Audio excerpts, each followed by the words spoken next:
Saudara-saudara, bagian pertama yang akan kita pelajari adalah investasi. Jadi aset selesai, ya.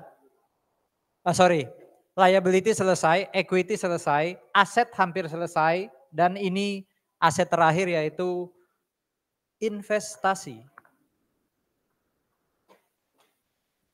Untuk bisa memahami materi ini, Anda harus ingat 2 chapter. 1, chapter 14. Ini tentang apa?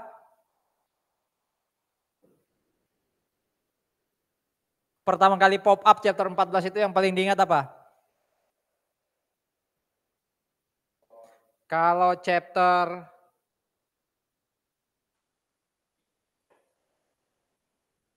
kan share ya.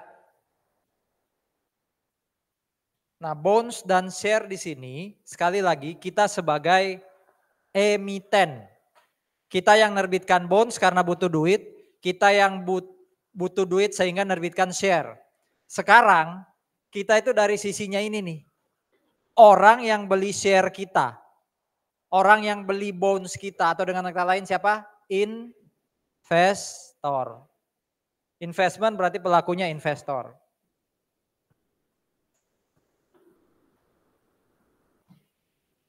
Kalau investasi saya dalam bentuk debt, berarti saya beli apa? Emiten yang nerbitkan, investor yang beli, yang invest. Kalau investasi saya dalam bentuk debt, berarti saya beli apa? Surat berharga apa yang saya beli? Hello? Jadi kita pembeli bonds. Anda nerbitin bonds karena butuh duit, saya punya uang, saya invest dalam bentuk bonds. Kalau saya belinya equity investment, berarti saya beli saham. Artinya apa? Tolong dibalik jurnal-jurnal di chapter 14 kalau Anda emiten, berarti kan Anda apa? Cash to bonds payable. Sekarang Anda terima, Anda apa? Keluarin cash. Berarti cashnya di sisi kredit. Debitnya apa? Investasi. Kalau itu surat hutang berarti debt investment. Kalau itu surat saham berarti apa? Equity investment atau share investment. Gampang kan ya? Berarti chapter 17 selesai. Karena kita tinggal membalik pola pikirnya chapter 14, 15, dan 16. Saya lewati yang gini-gini ya. Ini kan bisa dibaca, ya bisa dipahami sendiri. Oh, kenapa sih orang investasi? Nah, yang nanti jadi masalah ketika kita bikin jurnal, ada 2 hal. Pertama adalah, kalau saya beli debt atau equity, itu bisnis modelnya apa? Saya invest ke saham atau invest ke obligasi, itu bisnis modelnya apa? Tolong dicatat, diingat-ingat, bisnis model di sini artinya tujuan saya investasi apa? Itu bisnis model. Jadi kalau saya beli obligasi, itu pasti tujuannya bukan untuk memiliki, ya kan? Itu pun kalau beli obligasi bukan untuk jadi pemilik ya. Itu tujuannya ada 2 tuh. Ada yang mau beli obligasi ditahan sampai jatuh tempo. Jadi kalau obligasi 5 tahun, udah saya invest 5 tahun, nggak tak lepas. Sampai 5 tahun selesai. Ada lagi yang beli obligasi benar-benar jadi investasi yang sifatnya jangka pendek. Jadi saya beli nih obligasinya. Di pasar nilainya naik, langsung tak lepas. Kalau yang 5 tahun tadi enggak, berapapun nilai obligasi di pasar, saya nunggu sampai jatuh tempo. Kalau yang kedua enggak, terjadi pergerakan nilai obligasi. Naiknya gede nih, supaya saya enggak rugi dan income saya enggak, istilahnya potensi income saya enggak turun, langsung saya lepas. Atau bisa jadi saya rugi, saya cut loss. Cut loss itu kan berarti takut rugi terus kan, saya lepas juga. Jadi yang kedua ini jangka pendek, yang satunya jangka panjang. Itu namanya apa tadi? Pertanyaan pertama? Bisnis model. Jadi bisnis model itu terkait dengan tujuan saya apa sih investasi? Apakah bisa sampai jatuh tempo atau sekedar jangka pendek? Tujuannya apa sih? Relasinya apa sih? Jangka pendek atau jangka panjang? berhubungan ini berrelasi jangka pendek atau jangka panjang ya kan? Berarti kalau tujuannya jangka pendek selesai kuliah udah deh kita selesai juga ya. Nah itu berarti beli apa tadi? Bisa aja beli saham jangka pendek. Tapi kalau umpama till death do us part, nah itu yang sampai jatuh tempo. Ya kan? Jadi sekarang hubungan antara Anda dengan pasangan Anda itu bisa ditanyakan tuh. Utamanya ke cowok, kita itu hubungannya selama apa? Jangka pendek, oh berarti aku mungkin saham ya buat kamu. Oh enggak, kita sampai maut memisahkan, oh berarti aku obligasi. Saham itu kan, itu tadi ya, kalau tiba-tiba nilainya turun, ya kan? Kalau tiba-tiba pasangan kita tambah cerewet, kamu kok tambah cerewet, nggak kayak dulu pertama ketemu ya. Udah selesai aja gitu. Gitu ya, bisa paham ya. Jadi ada komitmen jangka panjang, komitmen jangka pendek. Itulah yang disebut apa? Kira-kira saham, itu bisnis modelnya yang mana? Bisa nggak kayak obligasi ditunggu sampai jatuh tempo? Nggak bisa, kenapa? Karena saham nggak ada jatuh tempo. Paling tujuan atau bisnis modelnya saham apa? Mau jadi pemilik atau tidak kan? Karena ada orang beli saham, udah biar dapat dividen aja. Kalau sudah dapat dividen lepas. Ada yang memang ingin mengendalikan perusahaan. Ya. Jadi sekali lagi itu bisnis model. Yang kedua yang nanti akan mempengaruhi jurnal kita adalah ini. Apakah kalau saya invest di debt atau equity, itu pasti terima cash yang sesuai kontrak. Kontraktual cash flow. Kalau saya artikan, saya bahasakan langsung. Cash yang diterima sesuai kontrak. Kira-kira kayak apa bentuknya? Yang disebut kontraktual cash flow atau cash yang diterima sesuai kontrak. Apa bahasa gampangnya atau contoh konkretnya? Saya beli debt investment, satunya saya beli share investment. Bisa jadi di dalamnya ada kontraktual cash flow. Apa kira-kira ya bentuknya?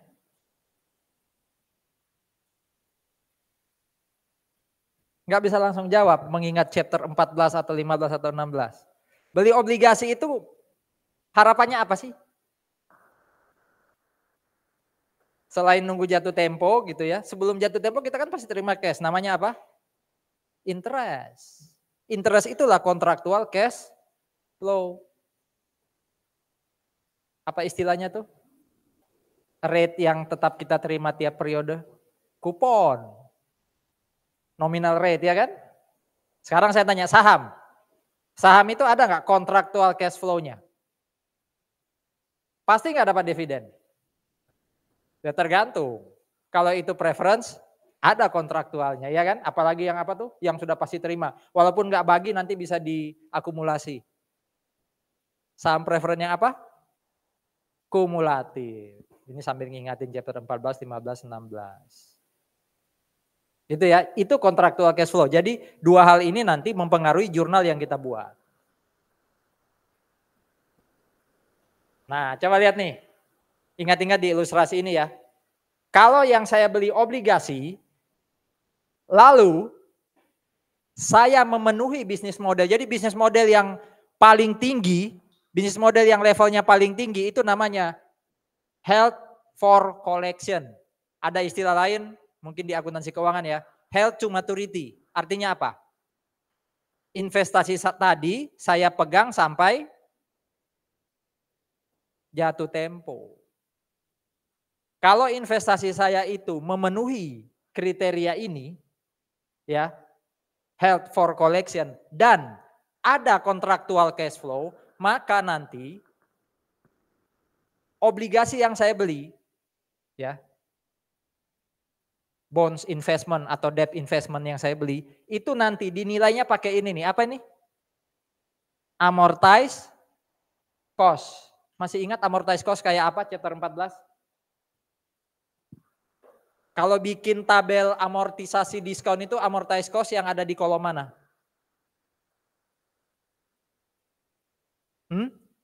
Kalau bikin tabel itu loh, kan pernah ada saya kasih kuis yang ngisi tabel-tabel itu kan ada angka kosong. Yang namanya amortize cost itu ada di kolom paling mana? Paling kanan, paling kiri, tengah, atau sebelum kanan, atau sebelum kiri? Sebelum kanan. Sebelum kanan itu bukannya amortisasi diskon, amortisasi premium. Yang paling kanan itulah yang disebut amortized cost. Nanti saya lihatin, saya ingatin lagi. Pojok kanan paling atas kalau diskon nilainya pasti apa? Kalau par value 100 berarti nilai pojok kanan atas kalau itu diskon berapa? Hah? Apa Pak? Di bawah 100. Makin lama dia makin bertambah. Ketika dia bertambah itu namanya diamortisasi, bertambah terus. Nanti ujung pojok kanan bawah apa? Par value 100 ya kan? Sebaliknya kalau itu premium berarti apa di pojok kanan atas? Di atas 100. Dia makin lama setiap kali premium diamortisasi dia makin lama makin berkurang. Pojok kanan bawah pokoknya apa? Par value. Yang kanan itulah, paling kanan itulah yang disebut amortized cost. Jadi berapapun nilai di pasar, anggap aja amortized cost-nya tadi di bawah 100 ya, 98. Di pasar nilainya 99, udah tutup mata. Nggak usah disesuaikan. Di soal nanti ada fair value-nya 99. Udah nggak usah dipeduliin. Kayak relasi atau hubungan. Kok makin lama makin gendut ya? Nggak kayak pertama ketemu. Di pasar, di luar banyak yang lebih body goal nih. Tutup mata. Kan apa tadi? Health to maturity. Berarti itu level hubungan yang paling tinggi, itu level investasi yang paling tinggi. Paham ya? Yang kedua adalah bisa aja saya beli obligasi. Saya beli obligasi. Obligasi tetap ada apa? Kontraktual cash flow. Dalam bentuk apa tadi? Interest. Tapi bisa aja saya bilang gini, memang sih jatuh tempo 5 tahun, tapi saya mau lihat kondisi di pasar. Kalau nilainya makin turun saya mau cut loss. Kalau nilainya naik terus saya jual aja. Biar dapat capital gain, dapat gain. Saya beli 98 di pasar sudah 102. Kan ada gain 4, tak lepas saja. Nah, itu yang namanya di sini ya. Trading. Jadi ada 3 jenis investasi debt ya. Satu namanya held for collection. Debt investment itu satu namanya held for collection atau held to maturity. Yang kedua adalah dari namanya ini langsung diketahui ya.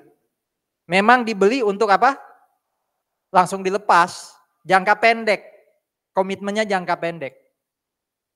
Ada lagi yang mirip ini, istilahnya adalah kalau di situ held for collection and selling. Ini dua sama sebenarnya, dia komitmennya jangka pendek. Ini yang benar-benar jangka panjang nih. Jadi yang ketiga itu kayak belum tahu mau diapain. Bisa saya tahan sampai jatuh tempo atau bisa aja saya jual, saya lepas. Nah, karena dua ini komitmennya jangka pendek, maka dia tidak dinilai pakai ini. Jadi tabel kita itu nggak laku pojok kanan itu. Umpama tadi ya, pojok kanan atas 98 karena diskon ya. Di pasar nilainya 99, ya terpaksa kita sesuaikan dengan nilai pasar. Jadi perlu jurnal penyesuaian. Atau kalau nilai pojok kanan atas 98 di pasar ternyata 90, ya turunin.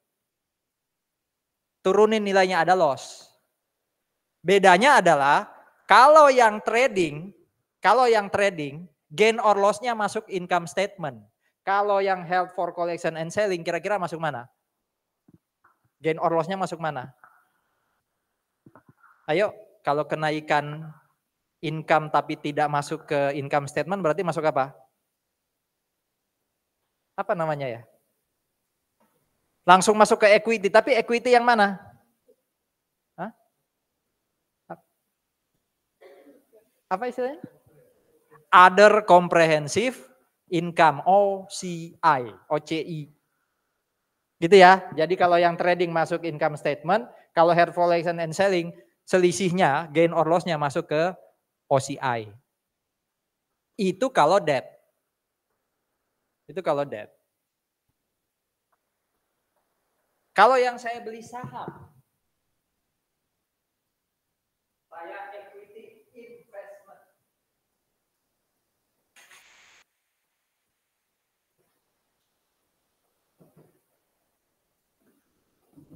Nah, equity investment ini, kalau masih ingat di PA kayaknya ada ya, saya ingat. Itu baginya berdasarkan kepemilikan. 0 sampai 20%. Ada kan ya? Di atas 20% sampai berapa? 50%. Ada yang di atas 50%. Nah, kalau di atas 50% ini yang namanya hubungan induk dan anak. Jadi metodenya metode konsolidasi. Ini nanti ya, kayaknya tim ini nih, tim senior sudah dapat nih. Mereka sudah ngambil AKL. Udah ngambil AKL? Udah lulus dong ya? Jadi kalau mau belajar, belajar ke mereka. Besok kita belajarnya di AKL. Ya. Nah, kalau yang ini, kalau yang 20 sampai 50%, ini metodenya namanya metode equity method. Kalau ini pasti beli atau invest saham ini pasti bukan untuk sekadar dapat dividen ya, tapi ingin mengendalikan perusahaan. Iya kan? Suara saya kan signifikan di sini kan? Orang kalau cuma beli 10%, 15 atau bahkan 20 itu dianggap receh. Tapi kalau sudah 21, 40 bahkan 50, wah itu sudah signifikan. Suara saya pasti besar tuh. Walaupun belum mayoritas ya. Kalau mau mayoritas ini. Nah, 0 sampai 20 ini dibagi 3 nih. Dibagi 3. Intinya ada yang untuk, kalau bisa saya bilang untuk dapat dividen lah.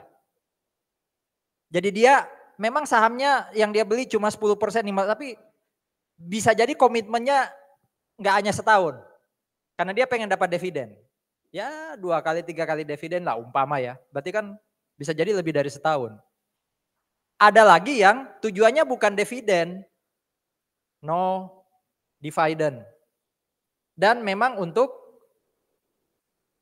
trading. Diperjualbelikan. Sama kayak yang ini nih. Ini ada trading kan? Sama kayak ini. Jadi saham kalau di pasar, wah capital gain-nya tinggi, tak lepas. Kalau di pasar makin turun, saya cut loss, saya lepas. Itu trading. No dividend, ya, no dividend, trading. Ada lagi juga, bukan untuk dividend. Bukan sekedar pengen dividend gitu ya. Dia pengen dividend tapi bukan itu tujuan utamanya. Bisa jadi dia ingin punya pengaruh signifikan. Jadi mirip kayak ini. Bisa jadi sahamnya cuma 10%, 15%. Tapi saham 15 dan 20% itu kalau setiap rapat suaranya didengar. Mungkin ya, yang lain itu sahamnya 80% itu kebagi atas banyak orang. Dan banyak orang itu kadang ikut suara yang hanya 50 atau yang hanya 20 atau 10% tadi. Itu signifikan. Paham ya? Jadi saham agak banyak pembagiannya. Kalau dia pengaruhnya signifikan walaupun dia hanya 0 sampai 20, maka dia sama kayak ini nih. Pakai apa? Equity method. Sama kayak ini. Tapi kalau tidak signifikan,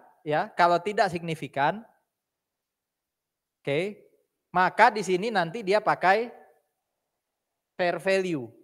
Sama kayak ini. Ya. Ada juga yang pakai cost. Jadi diperdagangkan tapi tidak dihitung pakai fair value, dia pakai cost. Kenapa? Biasanya yang pakai cost ini adalah saham-saham perusahaan tertutup yang nilainya di pasar tidak langsung ketahuan. Kalau PT terbuka kan langsung kelihatan kan nilainya di pasar ya. Nah itu pakai fair value dia. Kalau ini pakai cost karena nggak bisa langsung ketahuan berapa nilainya di pasar. Artinya apa? Kalau saya beli saham 1M, 1M terus saja di bagian aset saya. Share investment 1M. Kalau ini saya beli 1M di pasar jadi 1,5, diganti jadi 1,5, berarti ada jurnal penyesuaian. Gitu ya. Nah, kalau yang ini agak unik dia. Mirip kayak held for collection and selling. Tetap fair value, tapi kalau nanti ada selisih antara cost dan fair value, masuknya ke OCI. Ya. Jadi ini masuknya ke income statement, ini masuknya ke OCI. Other comprehensive income. Itu summary-nya. Harusnya ini summary kan di belakang ini diberi dulu di depan. Nih, diberi dulu di depan.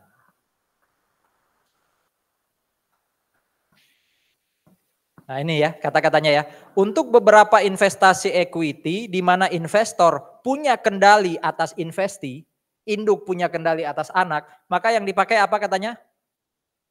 Apa yang dipakai? Equity method. Equity method maksudnya gini. Kalau Anda ingat chapter 15 gimana jurnal equity, berarti Anda buat jurnal itu untuk investor. Tapi dari sisi investor.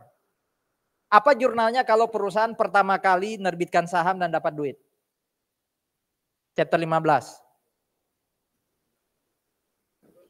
Perusahaan butuh duit, nerbitkan saham.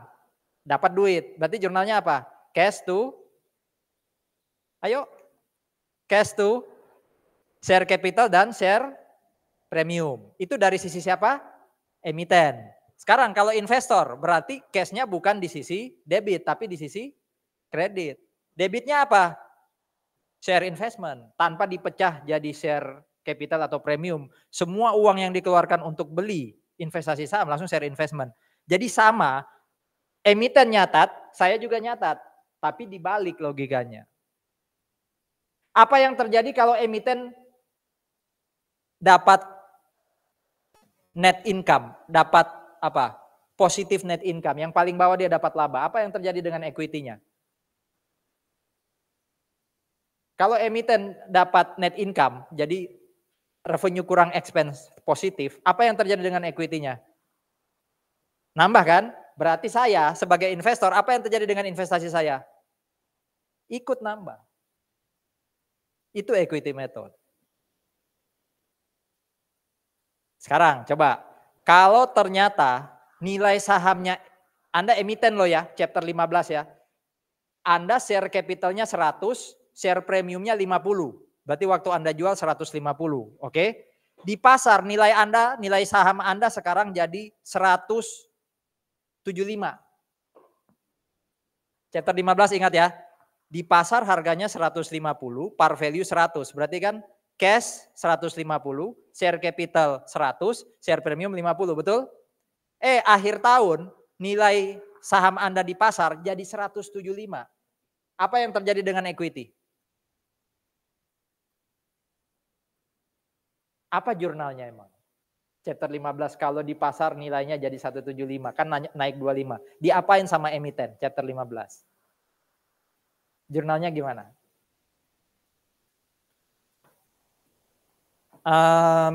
Kalau naik berarti di kredit gain Pak. Debitnya apa? Equity loh ini. Ayo, apa debitnya? Cash Pak. Loh, kan nilai di pasar yang naik. Anda nggak jual lagi kok. Apa? Apa jurnal Anda ini supaya kita tahu equity method itu berarti di sana jurnal, investor juga harus jurnal sebaliknya. Saya tanya, apa jurnalnya kalau di pasar Anda sebagai emiten harga saham Anda,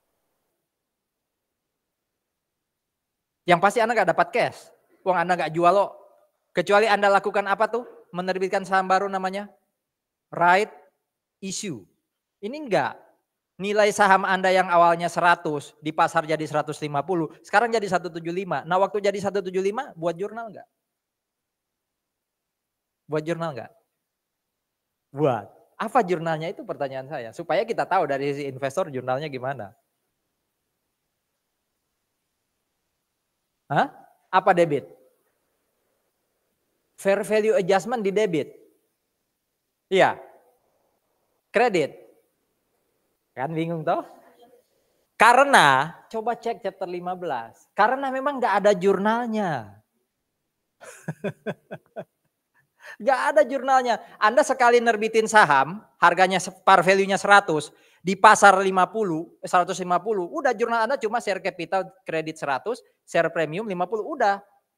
Anda akan buat jurnal lagi kalau Anda right issue, nerbitkan saham lagi atau yang di pasar itu Anda tarik. Itu pun Anda debit apa? Treasury share. Share capital, share premium kan nggak berubah kan? Ingat-ingat itu. Berarti kalau di emiten, nilai sahamnya di pasar naik, investor ngapain? Hah? Nggak ngapa-ngapain. Karena dia pakai apa? Equity method. Kecuali dia pakai apa? Fair value. Saya nanya sekarang, kalau Anda emiten bagi dividen, apa akibatnya terhadap equity Anda? Berkurang. Berarti investasi saya? Oh enggak dong. Wong equity-nya berkurang, berarti investasi saya ikut berkurang. Itu equity method yang nanti akan kita lihat jurnalnya. Paham ya? Jadi jurnalnya equity berlaku di investor tapi dibalik logikanya. Oke. Kalau ini kan sudah belajar di apa? Belajar di chapter 15 kan, chapter 14 kan ya, bahwa kalau kita terbitkan obligasi, maka ada prinsipal yang kita present value kan pakai single sum, ada interest yang kita present value kan pakai ordinary annuity, ya kan? Nah, ini tadi yang saya sebut ada 3 untuk debt investment. Yang ini tadi pakai apa? Penilaiannya amortized cost, kalau yang 2 ini pakai apa? Fair value. Bedanya yang nomor 2 ini kalau ada selisih masuk ke OCI, ini masuk ke income statement. Ya.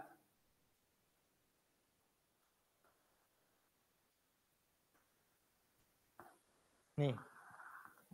Ya. Karena pakai amortized cost, tutup mata. Kalau di pasar fair value-nya beda sama amortized cost. Makanya nggak ada gain or loss. Kalau ini fair value, diakui gain or loss, tapi ini masuk OCI, kalau ini masuk net income yang trading. Kan mengulang yang sudah tadi saya tulis dan ditampilkan sebelumnya di ilustrasi 17.1 kalau nggak salah. Ini amortized cost. Jadi bayangkan chapter 14 kemarin tapi Anda emiten, saya investor. Anda itu Evermaster, saya Robinson. Saya membeli bonds yang par value-nya 100.000. 100.000 itu par value. Ya. 8% ini apa kira-kira? Kupon. 10% ini apa? Ini kan nominal rate, stated rate. Ini apa? Market rate atau yield. Kalau yang di pasar minta 10 kita cuma kasih 8, pasti hasilnya apa? Coba deh dihitung. Ya kan? Pakai present value, ketemunya pasti ini. Dan ini kan hasil hitungan chapter 14. Berarti saya sebagai investor akan ngeluarin cash di sisi kredit sebesar 92278, Anda di sisi debit nyatat cash sebesar 92278. Kredit Anda bonds payable, debit saya apa? Debt investment. Jadi cukup baca 1 chapter dan saran saya chapter 14 saja. Tapi kalau mau belajar langsung chapter 17, langsung di sisi kanannya catatan Anda, balik jurnalnya. Anda sebagai investor. Kalau nggak keburu ya, kita tanggal berapa sih UAS-nya? Hah? Tanggal? Masih 2 minggu lagi. Jadi kalau belajarnya baru 13 malam atau 14 pagi, gitu. Pelaku ini ya. Langsung di kanannya. Jadi kalau nggak sempat belajar 2 chapter gitu loh. Anda kan banyak mata kuliah diambil ya, nggak mungkin fokus ke AKM 1 doang. Ya kan? Ada yang belajar 14 pagi gitu ya. Mengandalkan doa. Saya kan sudah ngulang. Sudah 2 kali diajarin Pak Agus. Ngapain belajar? Saya nggak ngebully ya.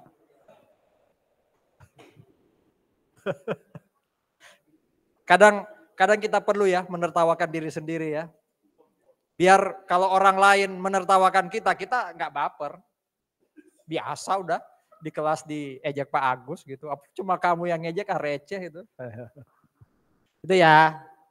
Jadi poin saya apa? Pelajari chapter 14 untuk bisa paham chapter 17. Kalau 14 Anda nggak masuk, ini tambah nggak masuk. Minimal kalau Anda belajar chapter 14, walaupun 17 enggak ini, 14-nya kan sudah dapat. Ya. Masih ingat ini ya? Masih ingat ya?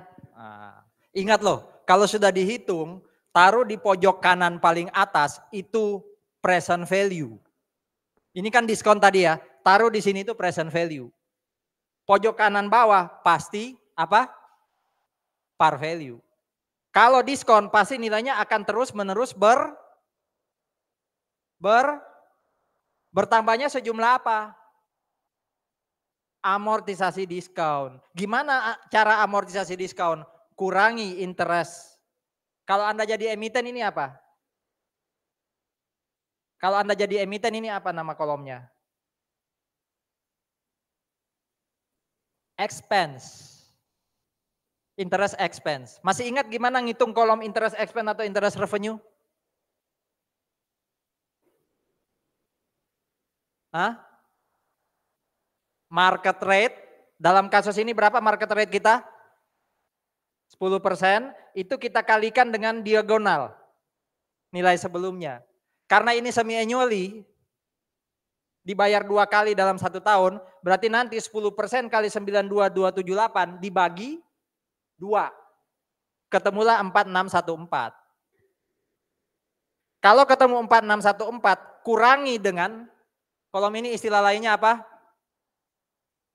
Kupon. Kalau Anda emiten ini namanya apa? Cash payment. Gimana ngitung cash payment? Kolom cash receive atau cash payment itu gimana ngitungnya? Kupon atau nominal rate kalikan dengan par value. Karena ini 2 kali bayar berarti dibagi 2. 8% kali 100.000 itu 8.000 bagi 2. 4.000. Sama semua. Berarti amortisasi diskon adalah interest expense atau revenue kurangi cash receipt.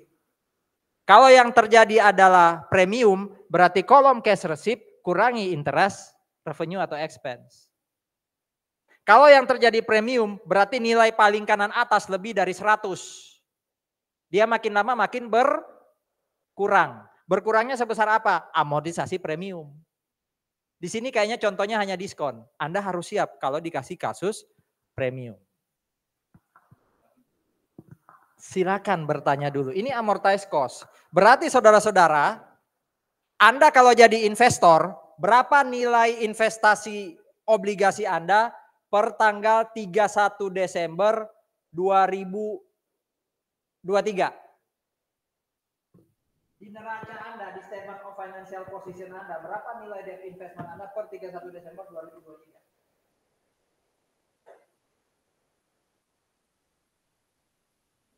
Anggap aja nilainya di pasar itu 97.000. Apakah Anda tulis 97.000 atau berapa? 31 Desember 2023. Karena ini held for apa? Collection atau held to maturity. Kita lihat nggak tadi 97.000, 100.000 atau berapapun di pasar? Halo, kita lihat fair value nggak kalau kita pakai amortized cost? Enggak, istilahnya tutup mata, ignore. Lihat aja per 31 Desember 2023 itu berarti yang ini ya. Baris keempat ya, berapa nilainya nih? 94925. Udah ini yang masuk di neraca nanti, di statement of financial position. 94925. Berapapun nilainya di pasar. Jadi nggak ada jurnal penyesuaian untuk menyesuaikan dengan nilai di pasar. Monggo. Yang held for collection selesai.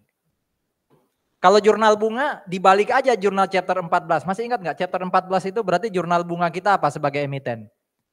Interest expense to cash. Kalau amortisasi diskon berarti bonds payable-nya taruh di kredit. Berarti debitnya itu adalah interest expense, kreditnya itu cash dan bonds payable kan? Kalau investor berarti debitnya 2 kan? Dapatnya cash di debit, kalau di emiten itu bonds payable-nya yang di kredit, berarti yang kita debit apa? Kita sebagai investor, kan kalau Anda emiten yang Anda kredit bonds payable, berarti kita sebagai investor yang kita debit apa? Debt investment. Setiap kali amortisasi diskon debt investment.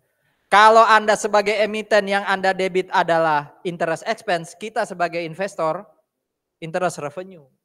Tuh. Sama kok kasusnya dengan chapter 14, bedanya adalah kita dari sisi investor, berarti dibalik logikanya. Dia interest expense, dia bonds payable, kita dibalik.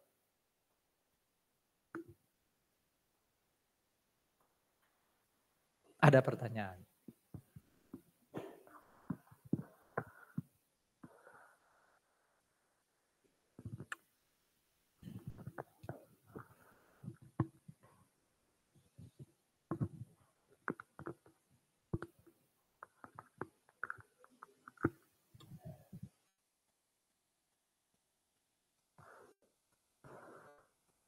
Oke.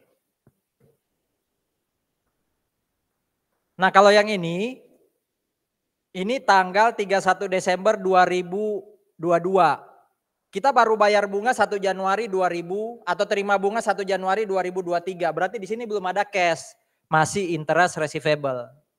Nanti tanggal 1 Januari kita dapat cash, kreditnya interest receivable. Jadi mirip kayak ini jurnalnya, bedanya apa? Debitnya itu bukan cash tapi interest receivable. Karena menurut soal tadi terima cashnya setiap 1 Juli dan 1 Januari. Tapi di sini kita sudah harus ngakuin interest revenue nih, 4645. Sama kayak chapter 14. Ayo chapter 14 jurnalnya gimana?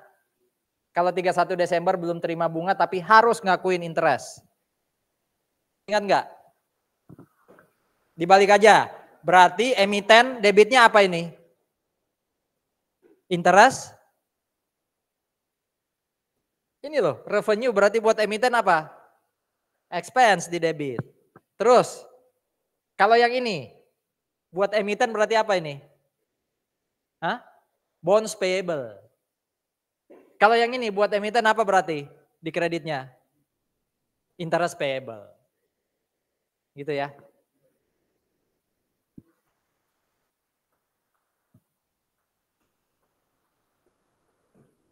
Ini apa nih? Oh dijual. Kalau ternyata dijual, ya sudah. Nilai yang ini berarti nanti di kredit. Nih. Ya.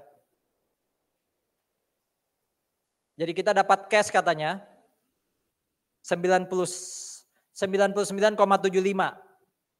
Ya, 99,75. Jadi 9975, maksudnya 99,75 ini dari par. Parnya kan 100.000. Berarti kita dapat 99.750. Ditambah dengan apa katanya tadi? Bunga yang di accrue. Ya.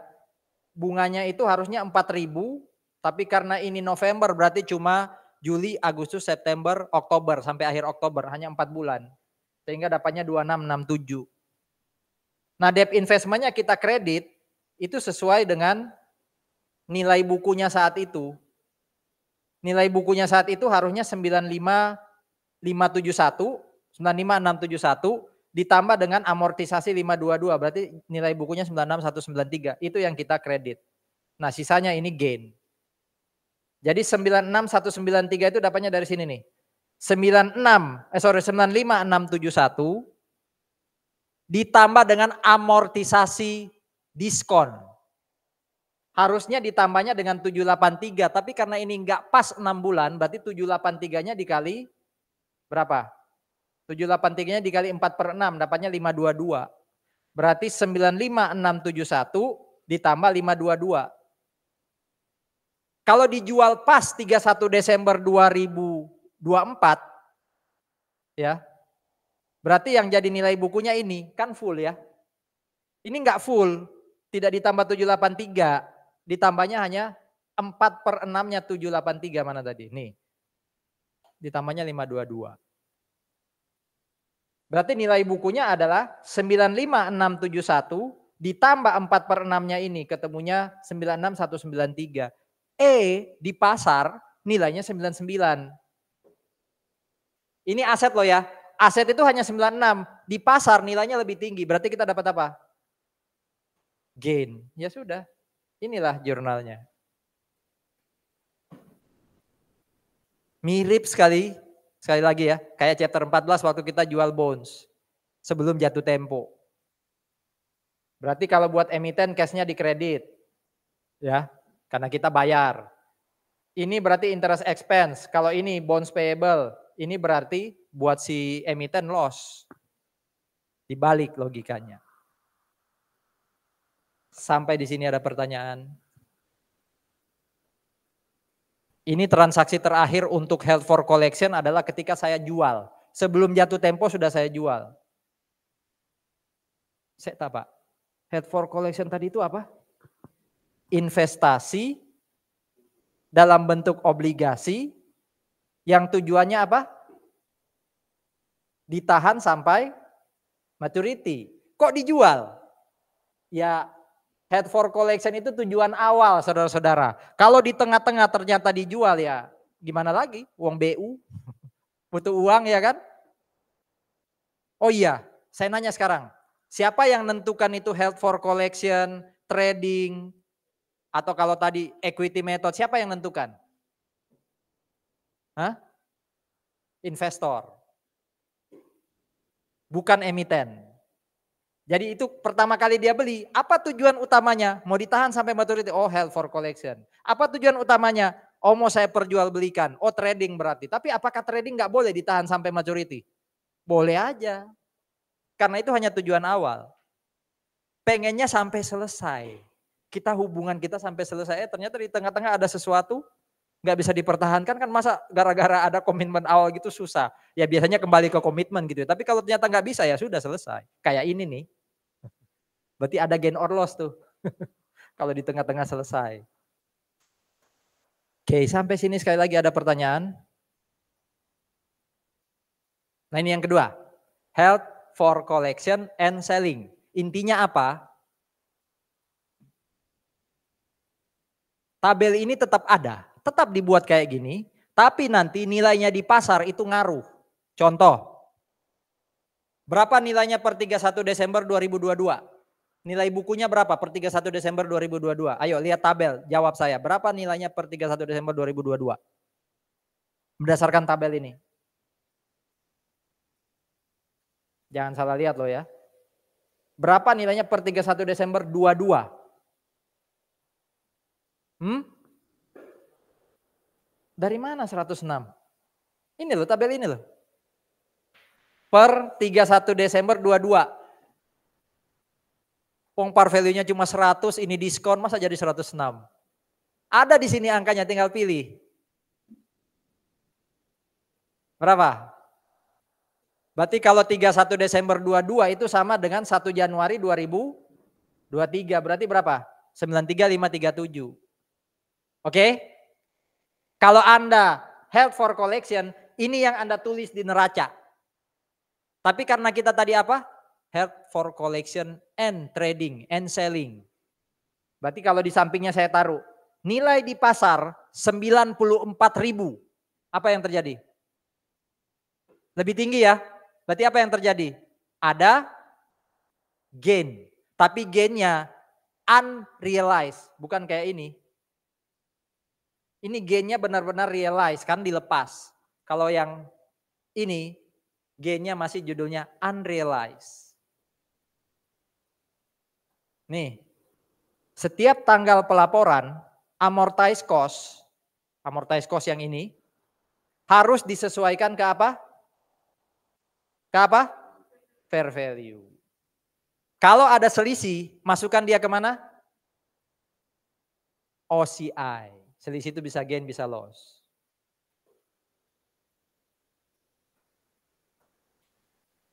Kok bisa premium? Par value 100, terbit 108. Kok bisa premium? Berapa sih yieldnya? Kasus ini berapa yieldnya? Berapa persen yieldnya? Market rate-nya berapa? Pasar cuma minta 8. Kita kasih kupon berapa ke dia? 10 lebih tinggi kan? Berarti hasilnya premium. Ya udah, debt investment to cash 108. Kalau Anda mau buat tabel, taruh 108 di pojok paling atas. Pojok paling bawah apa? Par value. Karena di atas 108 berarti nilainya makin lama makin dia berkurang sejumlah amortisasi apa? Premium. Bagaimana amortisasi premium? Cara hitungnya kalau amortisasi premium? Cash kurangi interest revenue. Gimana ngitung interest revenue? Gimana ngitung interest revenue? Saya ulang-ulang terus biar ingat. Yield dikali carrying amount, diagonal. Bagi 2 karena semi annually. Gimana ngitung cash receive? Gimana ngitung cash receive? Kupon dikali par, dibagi 2 karena semi annually. Udah, dari sini bisa bikin jurnal. Jurnal 1 Juli kayak gini, tinggal lihat ini aja kolom-kolomnya. Sama kayak tadi tapi ini contohnya premium. Kalau premium itu berarti debt investmentnya bukan bertambah tapi berkurang setiap kali ada amortisasi premium. Kalau tadi kan diskon itu kan debt investmentnya di debit, bertambah setiap kali amortisasi diskon. Oke, itu held for collection and selling.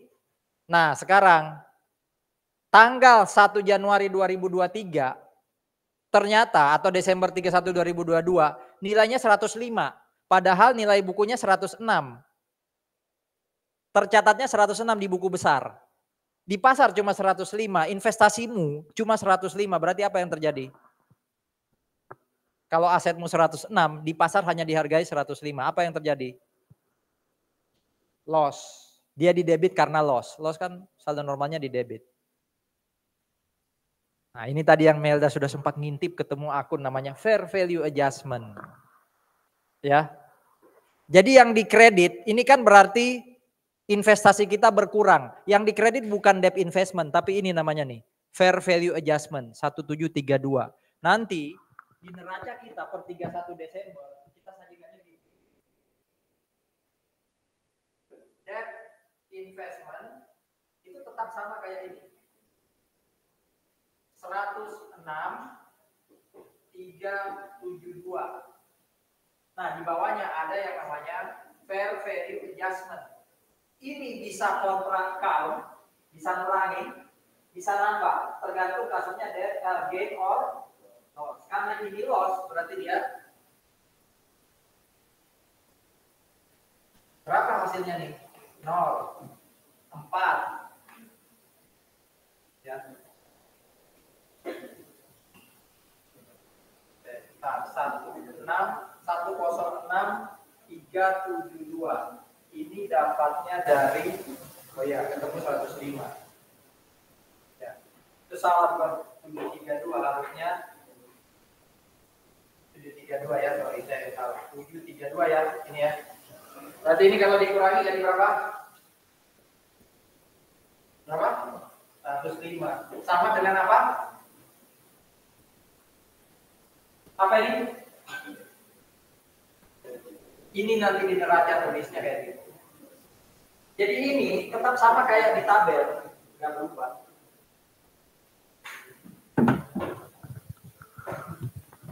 Ada pertanyaan?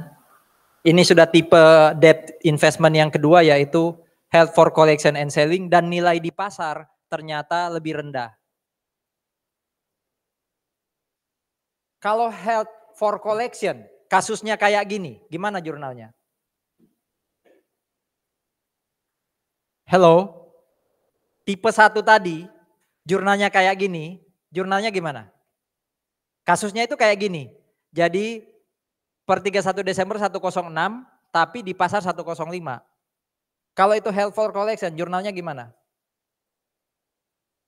Nggak ada jurnal. Jadi nggak usah lihat fair value. Yang tadi tutup mata deh, fair value-nya berapapun kalau held for collection nggak perlu jurnal. Berarti kalau held for collection, ininya tetap, di sininya 0 selalu 0. antara debt investment dengan nilai bawahnya itu selalu sama. Tapi bukan fair value ya. Selalu sama kayak yang ada di tabel. Itu held for collection.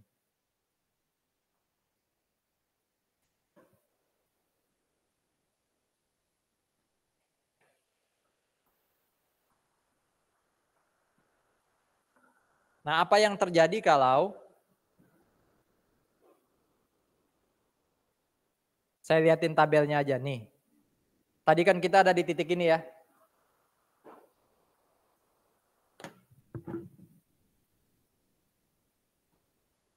Ya, kita di titik ini ya. Sekarang kita di 31 Desember 2023 yang harusnya 105.241. Berarti kalau di neracanya 2023, debt investment saya adalah 105.241.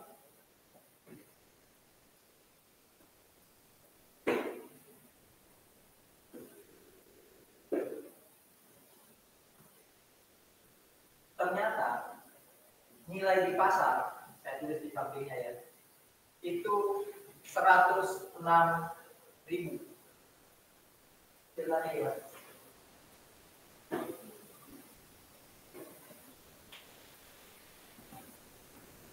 Ceritanya gimana?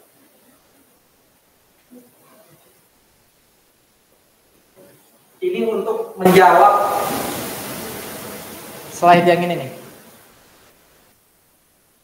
Jadi slide ini nanti ada jurnal kayak gini, itu saya buat kasus sendiri.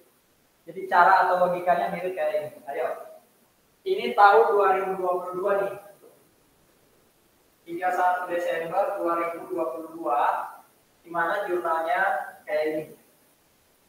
Apa yang terjadi kalau di 2023? Ternyata nilai di pasar lebih tinggi dari 105.241, yaitu 100.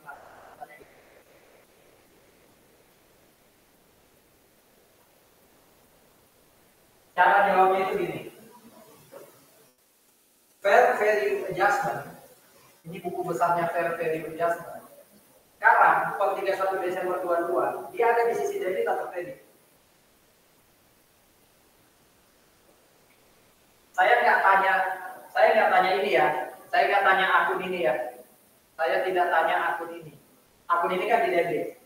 Kalau akun fair value adjustment ini dalam tanda kurung, padahal ini aset, berarti akun ini ada di sisi apa angka 1732? Debit atau kredit? Kalau debit atau kredit? Kredit, karena kan mengurangi aset. Jadi dia ada di sini ya. 1732 itu per 31 Desember 2022. Oke. Nah, per 31 Desember 23 ini 105, fair value-nya berapa? Menurut soal yang saya tulis.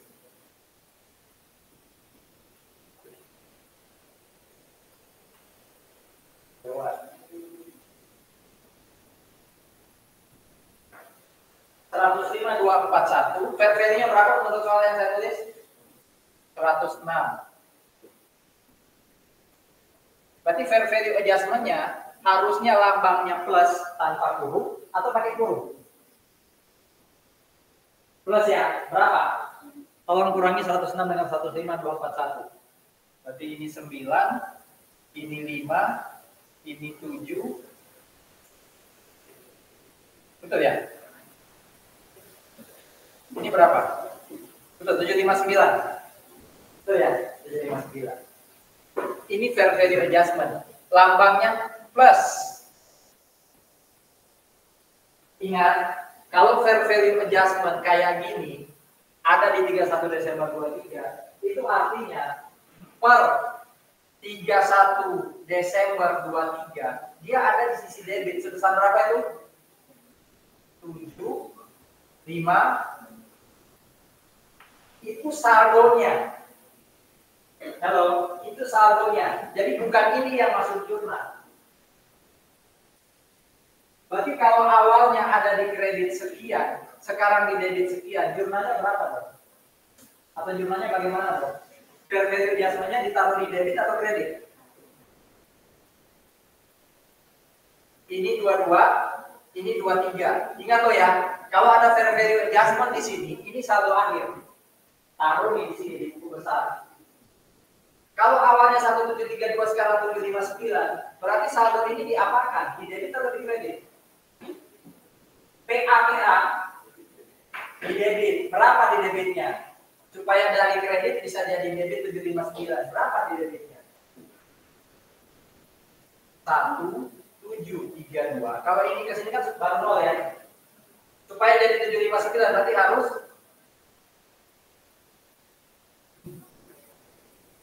berarti jurnalnya gimana dong tahun? Jadi jurnalnya ini kan 2022. Jurnalnya mana tadi? Ini dulu 2022. Jurnalnya 31 Desember 2023 gimana? Fair value adjustment-nya di debit atau di kredit? Ini loh. Debit. Fair value adjustment di debit sebesar 1732 ditambah 759. Kreditnya juga sama, 1732 plus 759. Tapi namanya apa? Namanya apa? Unrealized holding gain or loss equity. Equity itu maksudnya masuk di posisi A. Paham ya? Jadi kalau tahun depan dia malah gain, jangan langsung ya, jangan langsung selisihnya ini masuk di jurnal, enggak. Ini itu saldo akhir. Berarti kalau saldo akhirnya sekian, ya udah Anda rubah ini ke saldo akhir 759, berarti kan Anda harus tambah. Berapa nanti nominalnya? Berapa? 2491. Jadi fair value adjustment tuh unrealized holding gain or loss 2491, bukan 759. 759 itu saldo akhir.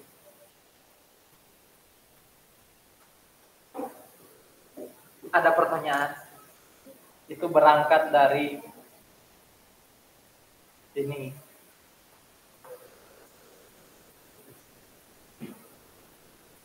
Itu sama pembahasannya dengan yang ini nih. Nah, sama pembahasannya dengan yang ini.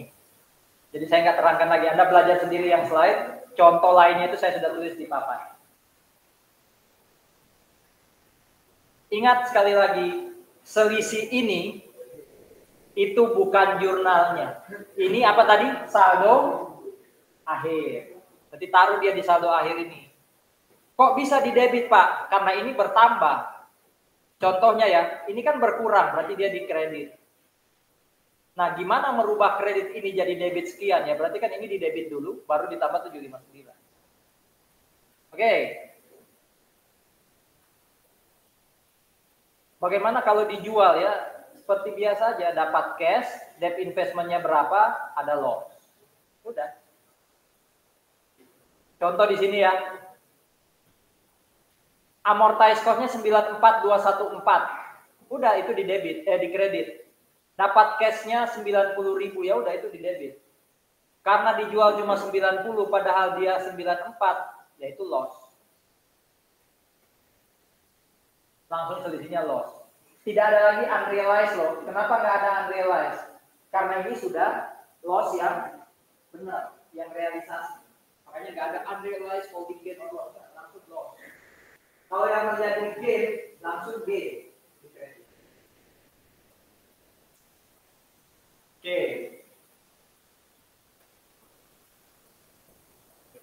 Sekarang yang trading, yang ketiga.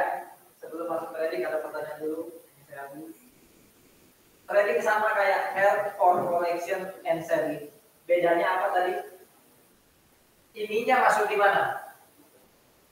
Ini UHGL equity, nanti apa? UHGL straight apa? Income. Itu aja beda.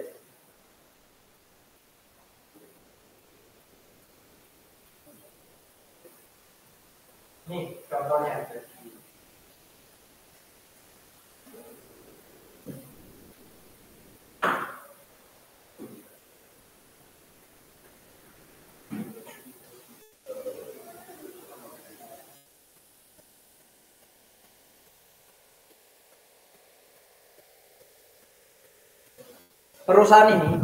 Perusahaan ini punya 3 investasi utang. 3 investasi bonds. Yang pertama amortized cost-nya 43, kedua 184, ketiga 86.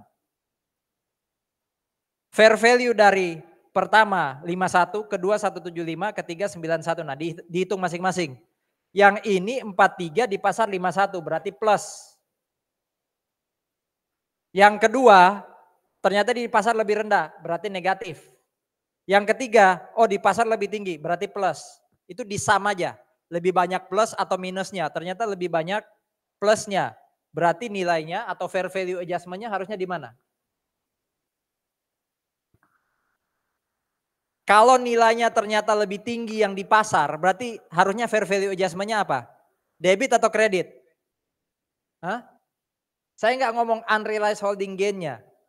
Saya bicara fair value adjustment-nya. Debit. Kan plus. Makanya di sini apa tuh? Debit. Ya udah angka ini taruh di debit. Berarti kreditnya apa dong? Unrealized holding gain or loss, ngikut. Tapi karena ini selling atau trading tidak masuk di OCI, masuknya di apa? Income. Pak, tadi kata Bapak, selisih itu nggak langsung di jurnal. Ini loh Pak, selisihnya itu 3750 kok langsung di jurnal? Kok langsung 3750 yang masuk jurnal? Betul ya, tadi saya tuliskan selisihnya itu tidak di jurnal loh. Ini kok malah 3750-nya masuk jurnal. Kenapa? Karena saldo awalnya, berapa saldo awalnya itu? Fair value adjustment saldo awalnya berapa? 0.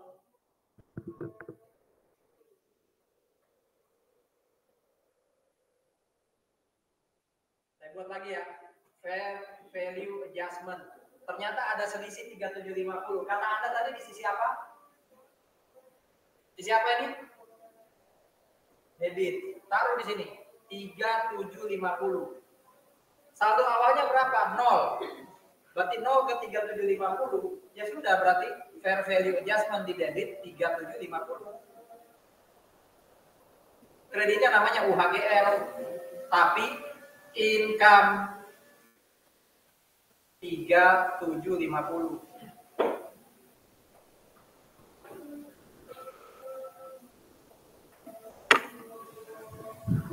Ada nggak ya 31 Desember 23? Oh di sini nggak diliatin. Tolong buat di jurnal kalau kasusnya kayak gini. 31 Desember 23 kasusnya kayak gini.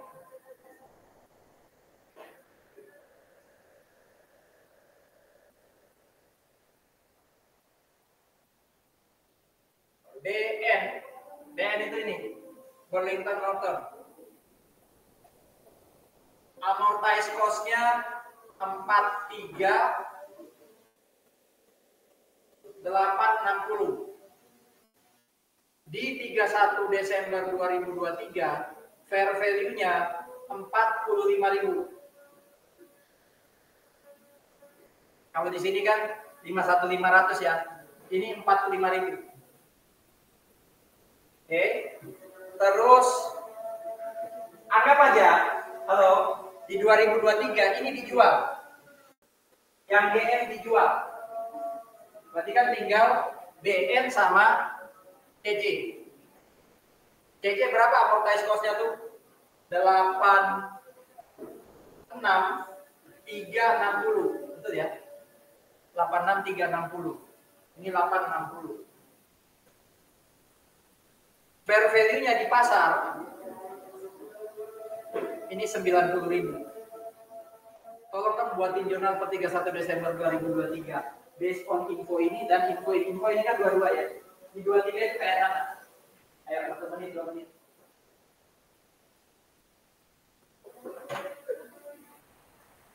Langkah pertama, isi dulu kolom kanan.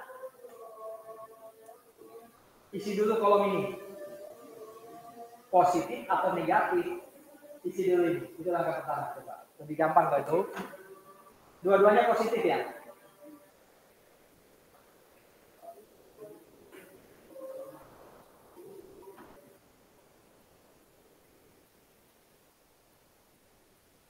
positif berapa kolom kanannya? Berapa? 1000, 100. Oke, kalau kolom kedua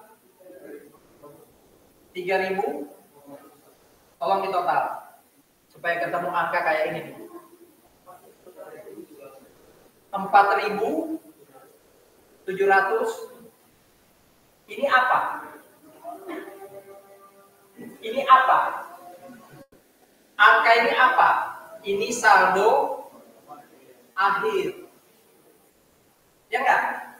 Berarti kalau ini fair value adjustment, awalnya katanya ada di debit 3750 tahun 2022. Sekarang di 2023 ini harusnya saldo akhirnya adalah 4780. Berarti supaya 3750 jadi 4780 berapa di sini? Berapa? 1000.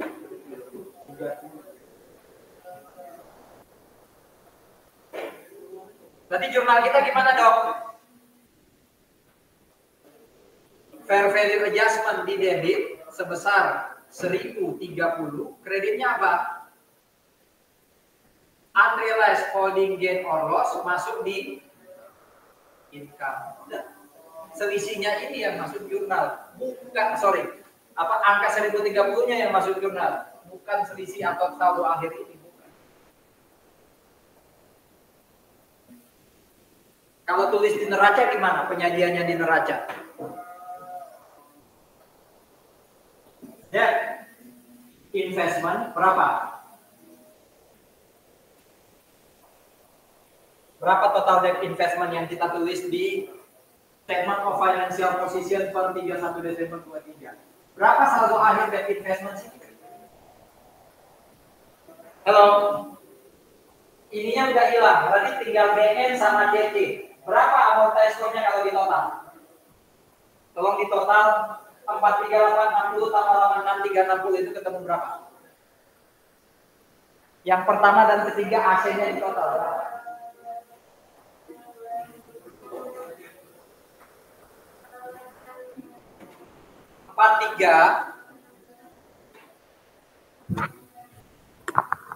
860 ditambah 86360 ketemu berapa? 130.220. Fair value-nya menurut contoh saya berapa nih totalnya? Tolong di total 45 tambah 90 berapa? 100. Oke. 135.000. Berapa selisihnya nih? 4.780. Sama enggak dengan saldo akhir kita? Sama ya? Jadi angka ini itu bukan yang masuk jurnal. Itu saldo akhir. Ini plus ya, enggak dalam kurung. Ada pertanyaan? Selesai trading, held for collection and trading, dan held for collection selesai.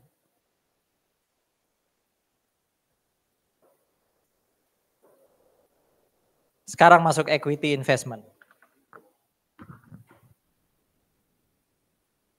Ada pertanyaan? Sudah dicatat atau di capture di depan dan waktu? Sudah ya?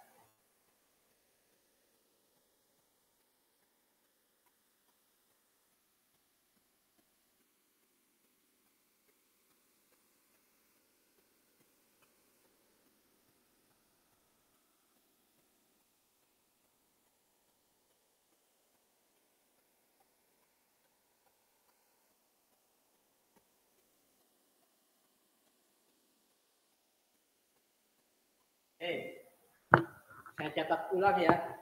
Tadi yang share investment ya. Share investment itu ada yang 0 sampai 20%. Ada yang sampai 50%. Ada yang di atas 50%. Ini itu induk anak, parent subsidiary, pakai metode Jadi gabungan. Jadi induk punya laporan, anak punya laporan, digabung jadi laporan keuangan konsolidasi. Kalau ini namanya perusahaan asosiasi. PT A beli sahamnya PT B 40%. Mereka bukan induk anak, tapi perusahaan asosiasi. Non-consolidated association. Nah ini tadi metodenya apa? Pakai metode apa? Equity. Nah kalau itu tadi ada 3 ya. Ada 3.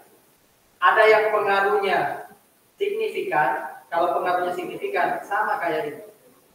Signifikan itu berarti suaranya didengar. Di soal lagi disebut.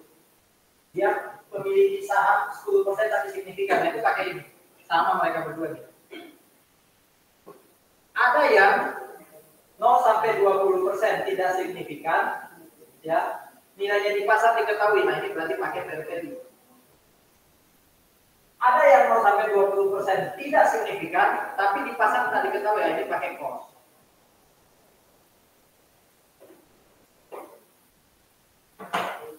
Oke. Ini kita lewati lah. Nah ini nih.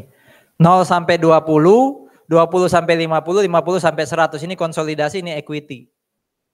Nah di sini memang ditulisnya fair value. Fair value. Ya. Tapi kalau dia signifikan, dia makanya ikut equity method. Walaupun 0 sampai 20 tapi di soal disebut signifikan pengaruhnya, dia berarti ikut yang ini. 0 sampai 20 tapi fair value nggak diketahui, ya terpaksa pakai cost. Berarti waktu beli 100 juta, akhir tahun fair value nggak diketahui, ya udah nggak ada jurnal penyesuaian, 100 juta aja terus selama sahamnya masih dipegang.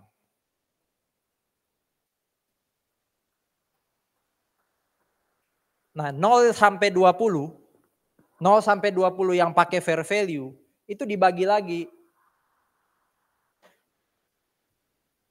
Ya. 0 sampai 20 yang pakai fair value itu dibagi lagi.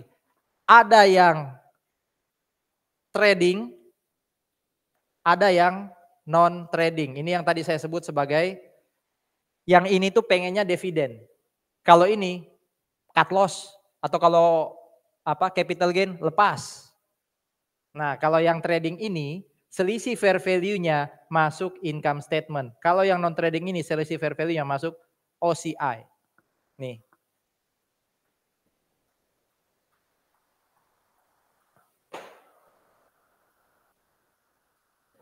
Oke, kita lihat yang 0 sampai 20%. Ya, dan trading.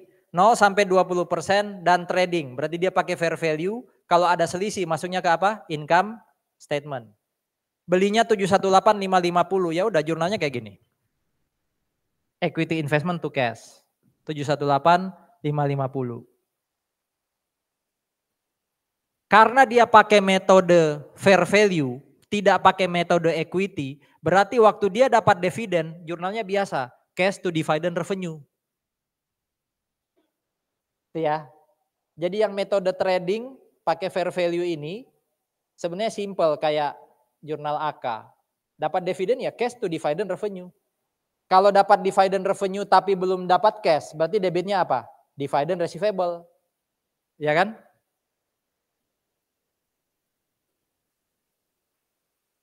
Nah, ini yang trading. Nah, ternyata di sini kan waktu beli 718 550 ya.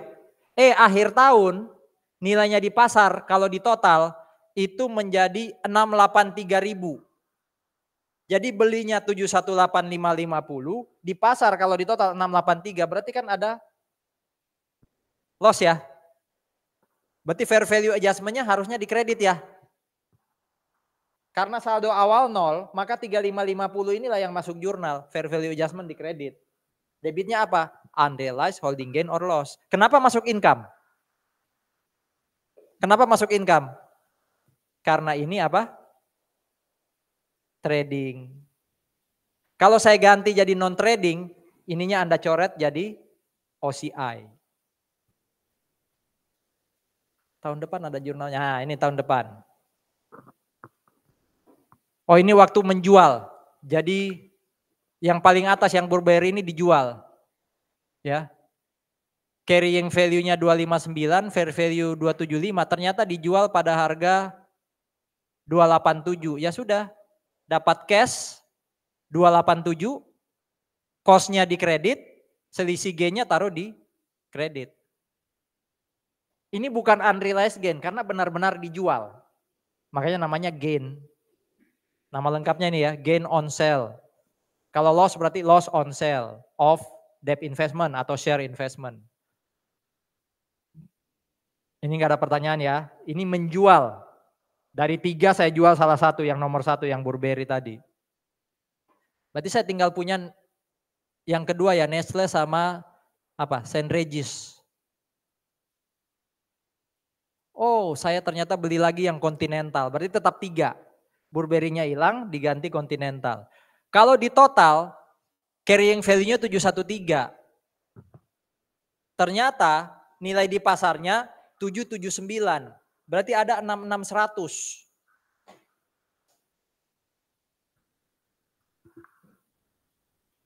Fair value adjustment ada 66100 di sisi apa tuh? Debit atau kredit?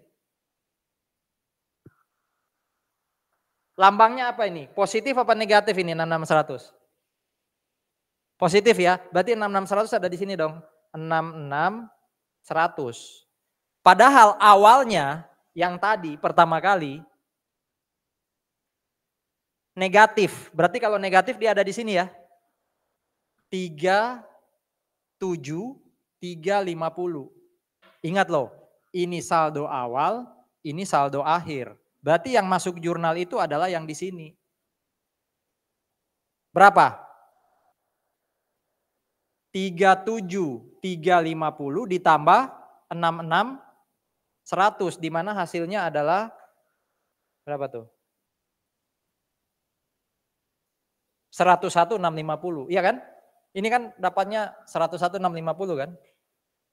Berarti fair value adjustment-nya di jurnal taruh di debit ini nih.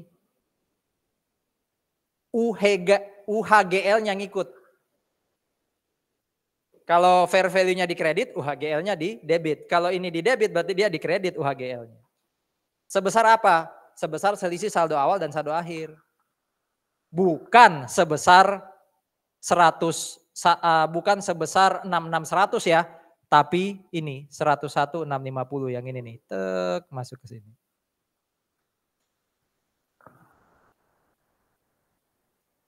Kalau non trading gimana Pak? Sama kayak ini, bedanya apa? Ini strip apa? Ini di strip jadi apa? OCI atau equity.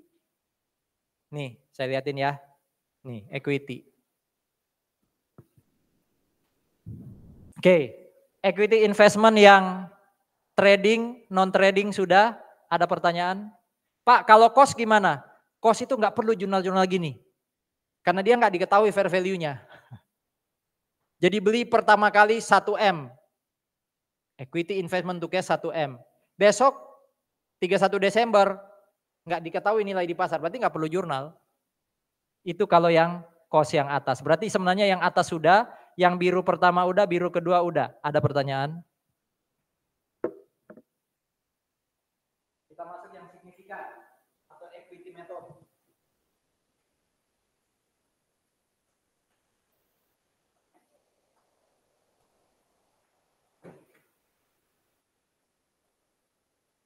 Antara 20 sampai 50. Ingat tadi, tolong lihat si emiten. Yang menerbitkan saham itu jurnalnya apa? Kita balik jurnal kita dari sisi investor. Jurnal ini nanti yang ada di bagian ini akan sama dengan jurnal yang 0 sampai 20 tapi yang signifikan.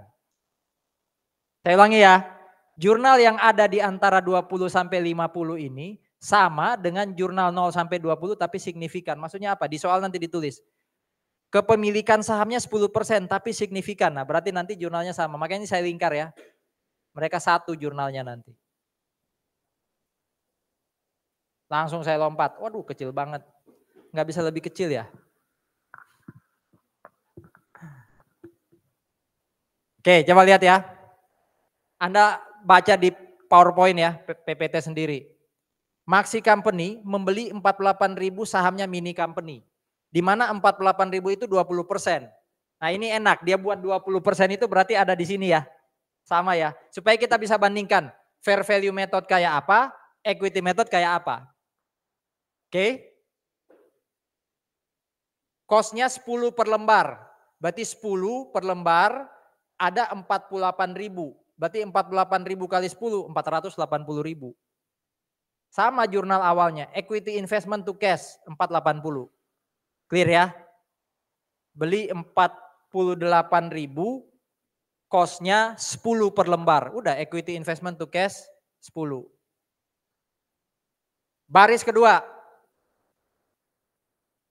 Pemiliknya siapa? Maxi atau Mini? Investornya Maxi atau Mini? Maxi. Mini itu investee atau emiten. Mini dapat net income 200. Apa akibatnya ke equity-nya Mini? Nambah atau turun?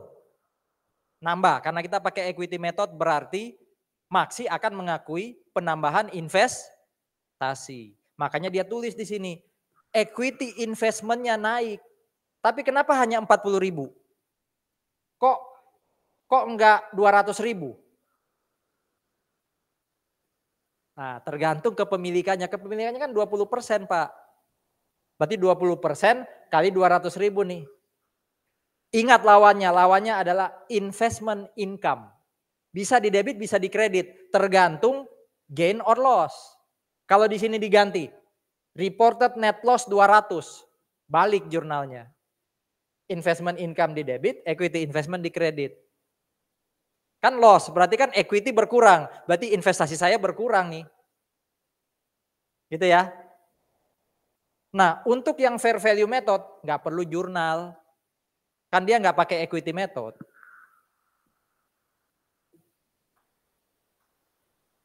Ternyata akhir Desember 22 sahamnya Mini di pasar itu per lembarnya 12. Padahal tadi per lembarnya 10 ya. Berarti dia dapat capital gain 2 per lembar. 2 dikali 48.000 ya. 2 kali 48.000 itu ketemunya 96.000. Nilainya lebih tinggi di pasar. Berarti kalau pakai fair value harus bikin jurnal fair value adjustment to unrealized holding gain or loss. Ya. Ini income atau equity tuh? Income, berarti asumsinya ini trading. Baris ketiga paham ya? Baris ketiga paham ya? Clear ya baris ketiga ya? Nah saya yang nanya, kok ini no entry? Kok kolom equity method no entry? Itu yang tadi saya nanya loh. Kalau equity-mu Anda sebagai emiten, equity-mu di pasar, share capital-mu naik atau share premium-mu naik, ada jurnal nggak? Nggak ada jurnal, berarti investor juga tidak ada jurnal. Jelas ya? Oke, baris ke 1, 2, 3, keempat. Apa transaksi keempat tuh? Mini bagi dividen. Berapa dividennya? Berapa? 100.000. Kita punya kepemilikan berapa persen? 20%. Berarti cash to dividend revenue 20% kali 100.000. Fair value. Clear ya? Oke. Apa akibatnya ke sahamnya Mini, ke equity-nya Mini kalau dia bagi dividen? Kurang. Berarti harusnya Maxi investasinya ikut berkurang. Kan kita pakai equity method, jadi ikut dia. Dia berkurang, kita berkurang. Equity-nya berkurang, kita investasi berkurang. Coba lihat buktinya. Jurnalnya apa buat si Maxi pakai equity method? Dapat cash tapi kreditnya apa? Equity investment. Artinya apa? Investornya bertambah atau berkurang?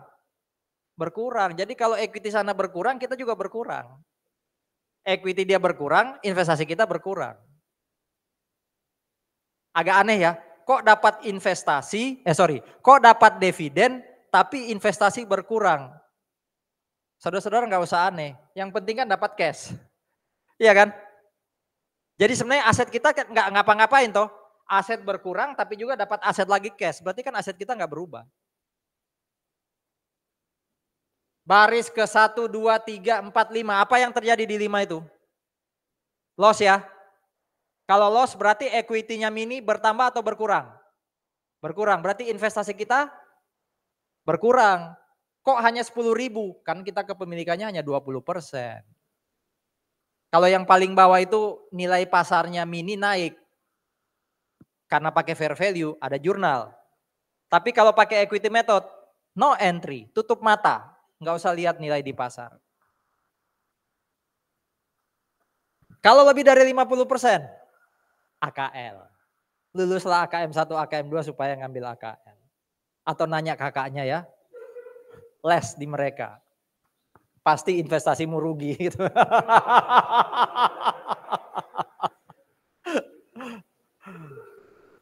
Oke, kita istirahat sampai ini jam 6 ya, 6:10 kita masuk lagi. Jadi chapter 17 selesai, 6:10 kita masuk chapter 18.